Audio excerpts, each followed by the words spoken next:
আসসালামু আলাইকুম রহমতুল্লাহি ওয়া বারাকাতুহু। ইবনে মাজাহ হাদিস নম্বর 4019 মধ্যে রয়েছে, হুজুর আকরাম সাল্লাল্লাহু আলাইহি ওয়াসাল্লাম বলেছেন, যদি কোনো জাতি তার উপর যাকাত ফরজ হওয়ার পরে যদি যাকাত আদায় না করে, তাহলে আল্লাহ পাক রব্বুল আলামিন তাদের উপর থেকে বৃষ্টি বরাদ্দ বন্ধ করে দেন। বলা হয়েছে, চতুষ্পদ অর্থাৎ জন্তু যদি না থাকতো তাহলে তাদের উপর এক ফোঁটা বৃষ্টিও বর্ষিত হতো না।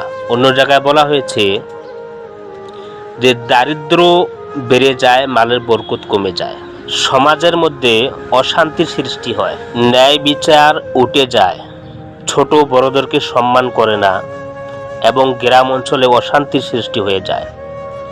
তাই বলছি যে একটি হাদিসে আল্লাহর নবী বলেছেন, যাকাত ফরজ হওয়ার পরেও যদি কোনো ব্যক্তি যাকাত আদায় না করে, তবে কিয়ামতের দিন তার সেই মালে তার জন্য বিষাক্ত সাপ হয়ে তাকে দংশন করবে, আর একটা কথাই বলবে, আনা মালুক আনা কানসুক, আমি তোমার মাল, আমি তোমার ধন।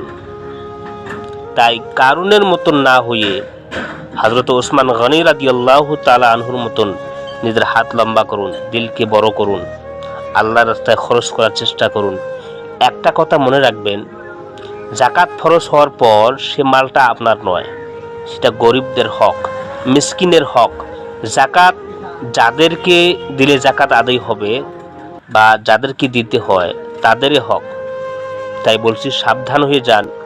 আপনি হিসাব করে নেন, যদি না পারেন কোনো আলিম, কোনো মুফতির কাছে বসে জেনে নিন যে যাকাত কাকে বলে, যাকাত কিভাবে আদায় করতে হয়, কখন আদায় করতে হয়, কাদেরকে দিতে হয়। পুরা বিস্তারিত জানার পর আপনি যাকাত আদায় করার চেষ্টা করুন। একটা কথাই বলি, বর্তমান এমন একটি যুগ চলছে, প্রায় মানুষ এমন হয়েছে যাদের উপরে যাকাত খরচ হয়েছে কিন্তু যাকাত দেয় না। মনে রাখবেন, যাকাত ইসলামের 5টি স্তম্ভের মধ্যে একটি স্তম্ভ হলো যাকাত।